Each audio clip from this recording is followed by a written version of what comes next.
ndabahaye mwiriwe canke mwaramutse bivanye naho mwese muherereye banywanyi bacu mubana natwe makuru n'ibiganiro vya misi yose tubandanya gushikiriza kuri no mbonesha kure yacu ari nayo yanyu Muhuza TV akaba ari umwanya tugiye kubageza ko amakuru ya mbere hagezwe ko muri aka gatondo ko kigenekerezo ya 14 munyonyo umwaka w'ibihumbi 2023 na makuru tuza kugaruka kuri byinshi bitandukanye ariko cane n'ubundi kuyarabana n'umutekano cyane ariko haravugwa mu gisirikare cy'u Burundi.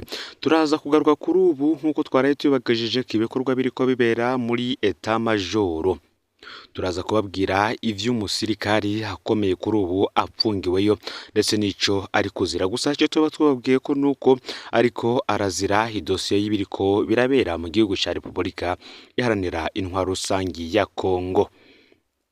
Naho kandi twaraye tubagejeje ko uko ibikorwa vyo gushingura bamwe mu basirikare b'u Burundi baherutse kugwa mu ntambara iri hagati ya leta ya Felix Tshisekedi n'umuhari M23 byari bitegekanijwe muri inondwi. Twarabagejeje ko kandi uko imiryango yabo vyifashaho kuri ubu gushingura abasirikare baguye mu ntambara ya M23 muri Kongo biriko bikorwa ukuntu gutangaje aho kizira ko amazika bera rimwe kandi kikazira ko imiryango yabuze ababo imenyana ngo bariko bagerageza kurondera ko buri munsi bashingura abasoda batava mu ntara zimwe kubera badashaka ko abantu babuze ababo bobonana bagahana ivyiyumviro. Amazika akaba hagarikiwe n'intwazangabo officier yarungitswe n'ibiro bikuru vya gisirikare muri état majoro. Amaziko aheze kandi intwazangabo ngicinyegera kubera ibibazo umuryango umubaza atovyishura agasiga bw'iyo muryango wabuze ko ibisigaye bazobimenyera muri état majoro. Umuryango nawo ugeze muri état majoro barawutera ubwoba bakabwira ko waba yapfiriye ku kazi gutyo ngo nta muco wigera utangwa. Twarabwiye kandi amazina 12 y'abamaze kumenyekana baguye muri ico gihugu harimo bamwe banapfuye mu kwezi kw'icenda k'uyu mwaka. Kuri ubu umusoda ari kumva ko agiye kurungikwa muri Republika y'Intwaro rusange ya Kongo hagahitamwo gutanga imihoho. Turaza kubabwira vyinshi biriko bibera muri état majoro. Ubundi mu busanzwe umusoda no umuntu aba yubaha cyane ariko kubona aho umusoda yatinye urugamba nuko nawe abazi ivyinyegeje inyuma barapfira muri Kongo hagatahanwa bake abandi bakagumizwayo imiryango yabo nayo ntibwirwe ko wabo yoba yapfuye. Twibutse ko amakuru y'ibanga dufise avuga ko umusoda w'u Burundi ari kurwanira muri Kongo leta yahimuye amadolari $200 ku kwezi garike kibabaje nuko abasoda bariyo bahabwa intica ntikizi ntwazanga bigahabwa 5,000 ku munsi suzofisi igahabwa 3 ku munsi n'abandi bagahabwa 2,000 iruhande y'ayo mafaranga abasoda bandikiwe kandi badahabwa amasoko yacu akavuga ko abatwara bo baronka amadolari 5,000 hafi miliyoni 20 z'amarundi ku musoda wese w'umurundi arungitswe muri ico gihugu. Tugiye kubageza ko ivy'uyu musirikare yapfungiwe muri état majoro yanse kuja muri Republika y'Intwaro rusangi ya Kongo. Vyonde subscribe canke sabone niba utari wafyena ko kugira ngo utojucikanwa nayo dushikiriza. Hari umusirikari hatabarizwa na bagenzi we yitwa Harino afise ipete rya koroneri. Intandaro ya vyose uwo musirikare yanse kuyobora komandema. Abasirikare bari bateguye kujabuka mu gihugu ca Republika y'Intwaro rusange ya Kongo ejo hahise bakuye mu ikambi ya gisirikare iri mu Cibitoke.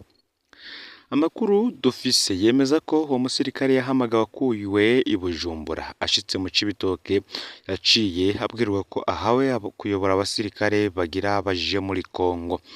Colonel Rino yaciye yambura pistole yarafise n'inkoho aca bihabamo kurera babwira ati jewe simonyoza ikirenge canje muri Kongo.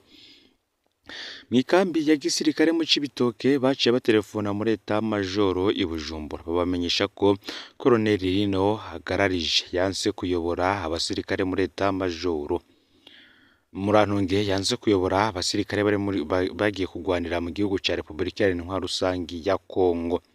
Muri état majoro nabo baciye bategeka ko Rino bamupfungira muri iyo kambi kuko bwari bwije uno munsi imbere y'umutagarino akaba ariho baza kumutora. Amakuru dufise yemeza ko rino yatwawe nabi cane nk'ugiye kugirirwa nabi, bongera bamutukagura ko ari mu baguma bamenagura amabanga ya gisirikare muri Kongo. Bagenzi we baramutabariza bagatinya ko ahava agirirwa nabi iyo atwawe i Bujumbura, bakanatabaza ko CNIDH nayo yo kwishikirayo ikaraba iko bimeze. Twabamenyesha ko gushika ubu muri iyo kambi ya gisirikare iri mu ntara ya Cibitoke yacunzwe cane ko abasirikare bahegeranirizwa bavuye mu makamba atandukanye kugira bitegure kujabuka muri Kongo, baguma batoroka umwe ariyo mpamvu umutekano waho waciye kongerezwa muri iyo kambi.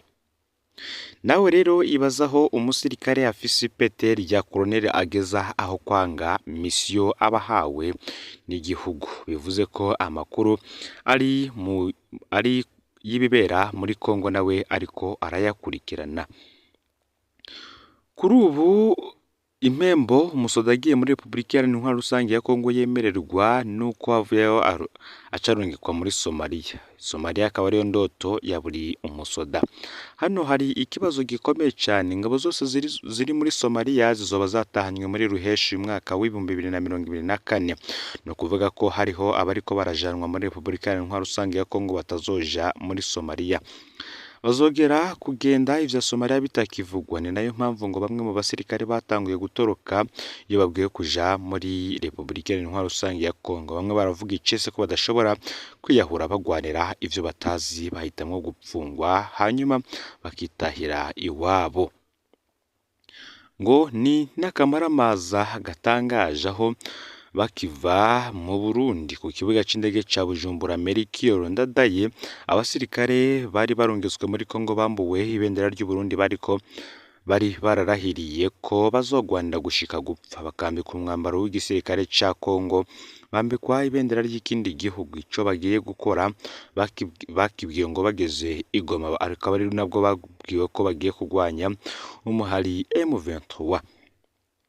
Bamwe ntibatahura ivyo bagezemwo. M23 igwanya leta ya Repubulika Iharanira Intwaro Rusange ya Kongo, ntigwanya leta y'u Burundi, igwanira ni kure y'u Burundi. President Ndayishimiye ngo yambaye iteka ryo kurongora umuryango wa Afurika y'ubuseruko. Ibikorwa vyiza vya Ndayishimiye vyatumye haboneka ingabo za EAC ziri hagati y'ingabo za leta ya Kongo n'ingabo za M23.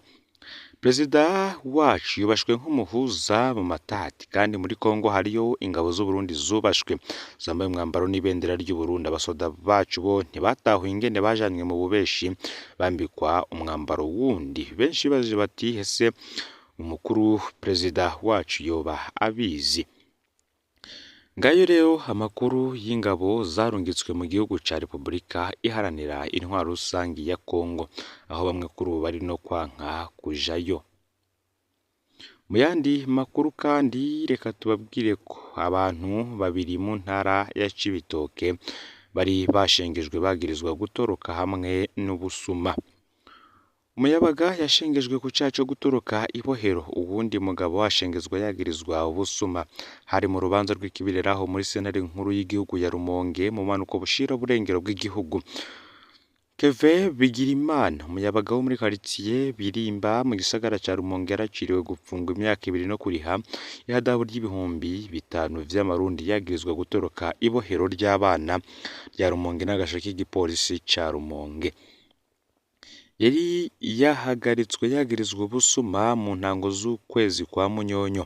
Yaremeye icaha aranasaba ikigongwe, ariko Keve Bigirimana gazoguma arenguswa ku vyaha vyo gukubita abantu no kwiba ibitungwa bito na binini vyakozwe mu kwezi kwa Nyakanga guheze.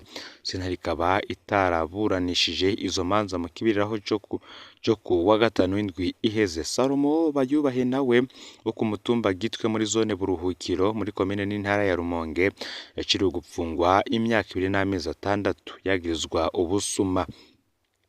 Urubanza rw'uwitwa Bucumi Inosa, uwundi mupfungwa, rwagirijwe imbere ya sentare na sentare nkuru y'igihugu, akurikiranwa gucaca gukora urudandazwa rutemewe n'amategeko. Akaba yarahagaritswe yinjije mu gihugu ibitenge mu buryo butemewe n'amategeko abikuye muri Repubulika Iharanira Intwaro Rusange ya Kongo. nubwo biruko kandi icaro c'umushikirizamanza wa Repubulika ntiyashoboye kwerekana uruhara rwiwe muri urwo rudandazwa rudaciye mu mategeko rw'ivyo bitenge kubw'amasoko ngo mu butungane ngo ntiyashoboye kwerekana ivyemezo. Abo bantu bose ntawubaburanira bafise gushika kuri ubu. Nako kandi mu ntara ya Cibitoke abakiri bato barenga 10 ngo barasambanijwe ku nguvu mu kiringo kidashika ukwezi. Abigeme bakiri bato n'imiyabaga idashika n'imyaka 15 barasambajwe mu makomine 3 agize intara ya Cibitoke mu kiringo c'ukwezi kumwe gusa, haharurwa basambanijwe barenga 10. Umwumvikano hagati y'imiryango y'abasambanijwe n'abakoze ubwo bubisha igiture mu butungane ngo biratuma iyo ngeso yo gusambanya abana bakiri bato ibandanya. Abatari munsi ya 11 barasambanijwe muri ayo makomine 3 kuri 6 agize intara ya Cibitoke mu buraruko bushira uburengero bw'igihugu mu kiringo kidashika ukwezi. Amakuru duhabwa n'abaharanira agateka k'abana abasambanijwe n'abana bakiri bato bafise hagati y'imyaka 9 na 14. Ayo makuru nyene avuga ko komine Bukinanyana izi imbere mu zindi zitandatu, gukurikirwa n'amabayi na murwi n'abantu 3 na 2 basambanijwe ku nguvu. Abikekwa ni ngo bamwe bimba inzahabu n'abanyonga amapikipiki canke abigisha bataye akaranga ku mwuga wabo, niko bivugwa n'umwe mu baharanira agateka k'abana. Ikibabaza abavyeyi n'amashirahamwe aharanira agateka k'umwana mu Cibitoke no kudahana bikikuje dosiye y'ubwo busambanyi bwibonekeza mu gihe yari yafatanywe itonga ariko asambanya umwana w'imyaka 14 mw'ihoteli acirwa gupfungwa imyaka 20 n'ubutungane. Yasohotse bohero rikuru rya Mpimba umugwa mukuru w'ubutunzi nyuma y'umwaka umwe gusa. Akaba ari uko umwe mu barongoye amashirahamwe aharanira agateka k'abana agaragaza umubabaro. Haraheze hafi imyaka 10 ibiturire bihabwa abacamanza ngari vyinshi. Ivyo rero biragabanya ubwizigirwa ababuranyi bagirira ubutungane ku ngingo zifatirwa mu manza zijanye n'amabafatiye ku gitsina muri rusangi no gufata abakiri bato ku nguvu ku buryo bw'umwihariko. Nk'uko wome ngo ntibikwiye ukumvikana hagati y'abakora ayo mabi n'imiryango y'abayakorerwa birahagarikirwa n'abajejwe intwaro ku rwego rwo hasi, akaba ariko bivugwa n'umwe mu bajejwe ayo mashirahamwe. Nubwo biruko bamwe mu bavyeyi ntibareka gukurikirana basambanije abana babo mu nzego zibijejwe, akenshi bagira ibibazo vy'uburyo canke kuronka ababafasha kuburana canke ngo hari igihe baterwa ubwo bagahava baheba gukurikirana izo manza. Muri komine Murwi imiyabaga 2 yo mu mugambwe uri ku butegetsi bari bapfungiwe mu gasho bararekuwe ku gitsure c'indongozi zo mugambwe kandi ngo bari bafatanywe itonga bariko basambanya abana bakiri bato bose bafise imyaka 13 mu ntango z'uku kwezi turimwo, ariko bishimangirwa n'umwe mu bavyeyi afise umwana yasambanijwe ku nguvu. Umushikirizamanza wa Repubulika yegamiye sentare nkuru ya Cibitoke nawe aremeza ko amaze kumva ayo makuru, ariko akamenyesha ko ata muntu n'umwe araja kwitura ubutungane. Mu nama y'abarongoye ibisata bitandukanye hagati muri ndwi buramatari ku ruhande rwiwe yasavye abo bakorana guhagarika burundu ingeso yo kumvikanisha izo mpande. Yahamagariye abo arongoye kwitura ubutungane ku vyaha vyo gusambanya ku nguvu. Kareme bizozananaga bishujejwe intwaro wese ku rwego rwo hasi abapolisi hamwe n'abakozi mu butungane ko ibihano bikomeye bitegekanijwe kuri bo mu gihe bazofatwa mu biturire no kumvikanisha abantu muri iyo dosiye yo gusambanya ku nguvu abakiri bato. Ayo niyo makuru yaragezwe ko muri kano kanya. Fyonde subscribe canke sabone ko niba utari wafyenda ko kugira ngo utoje ucikanwa nayo dushikirize, usangize kandi no makuru bagenza aho baherereye hose kugira ngo nabo batoja baje bashikirwa n'aba ariko haravugwa agezwe ko nga mu gihugu c'u Burundi, hanze imbe z'igihugu c'u Burundi ndetse no makungu ya kure. No Muhuza TV muhezagirwe.